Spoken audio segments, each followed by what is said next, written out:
There are only 10 business days left in June, and I'm starting to believe I do not own enough QNT.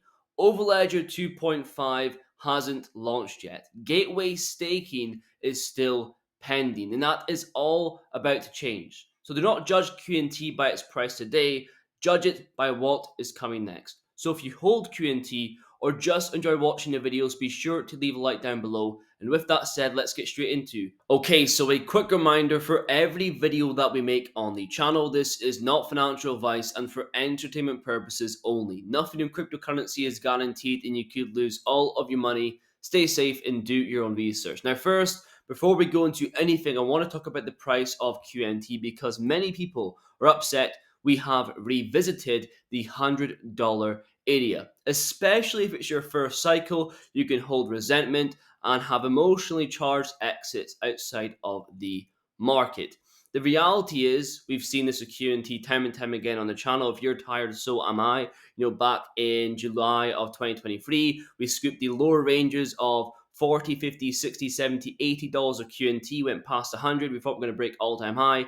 We did not. The same thing happened again in late 2023, the same thing in early 2024, and late 2024. This is causing people to be exhausted and want to sell their QNT in the market. What you need to understand is this is happening with nearly every single altcoin in the market so far, right? Going on the altcoin index, excluding Bitcoin and Ethereum, we've not broken the previous all-time high market cap of that cycle.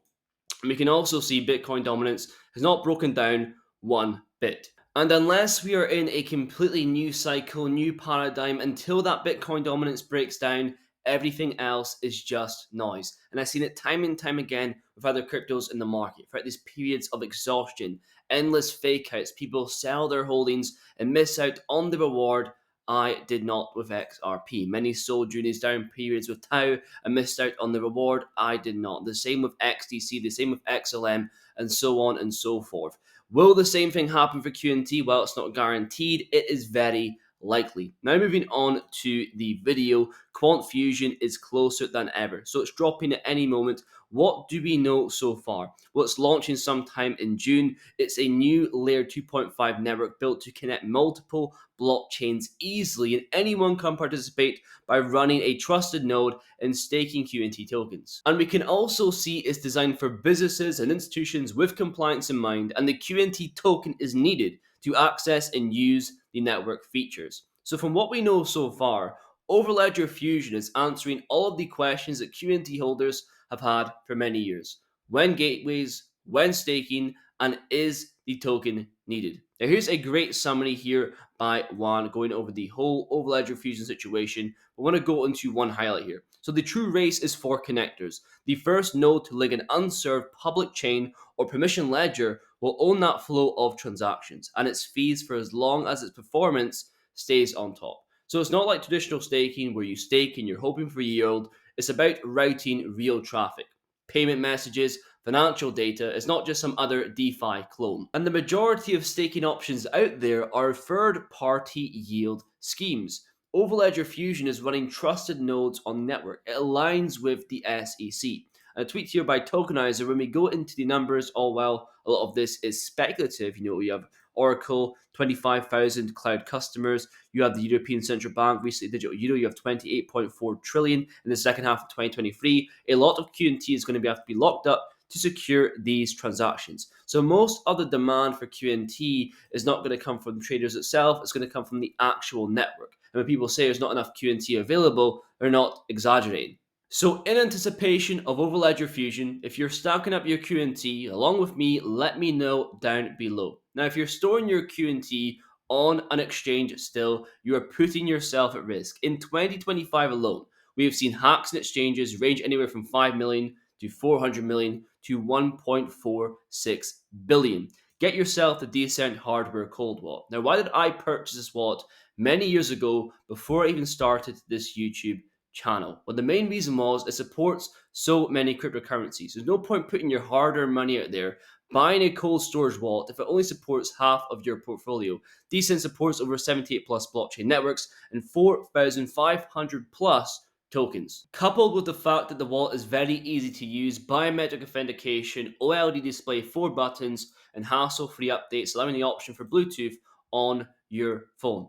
Also, it's a lot cheaper than the other options out there, especially with the discounted links down below in the description. Go and check them out. Moving on to the video. So QNT is fueling programmable money revolution. So we can see a recent interview with Gilbert Verdian on programmable money coming to traditional bank accounts, no cryptocurrency needed. Now it's quite interesting because a week ago we made a video, what is the next best thing for QNT?